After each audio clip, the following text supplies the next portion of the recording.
Okay, we're here at the Arbor Gate today with two of our favorite gardeners, Tom LeRoy and Bill Adams, who are going to share with you some great tips for gardening on the Gulf Coast. Okay, well, tomatoes are my favorite crop. I mean, I'm passionate about tomatoes. So you see this nice plant here, you can just imagine all the wonderful BLTs and salads and just tomatoes with salt and a little pepper and how great they are. One of the main things is to plant the right varieties for your area, and you'll probably find lists all over the place from the county agent's office to the nurseries and garden centers. But some of the ones that I particularly like, Champion for a large tomato is delicious. It has good texture, it's not grainy, has enough acidity to be interesting. And then some of the heirlooms are good. Cherokee Purple was a good producer for me last year. It has delicious tomatoes. None of the heirlooms have any resistant to any insects, diseases, or nematodes that attack the root system in the ground.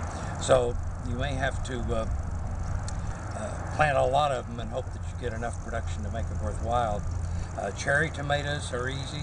Sweet Chelsea is a good variety, has resistance to nematodes, and so you just have to kind of look around and find out what people are recommending in your area and make sure that it's a variety that tastes good. That's the most important thing. It's got to taste good and it's got to have good texture.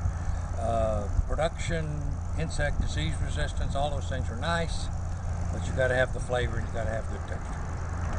And probably the best word of wisdom I can offer to a gardener along the Gulf Coast is get started early.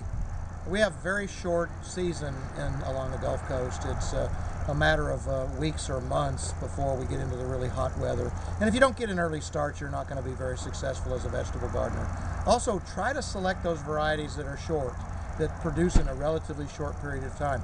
If you have a choice between a 90-day variety or a 60-day variety, by all means select the 60-day varieties. Those shorter producing varieties are going to generally outperform the longer producing varieties.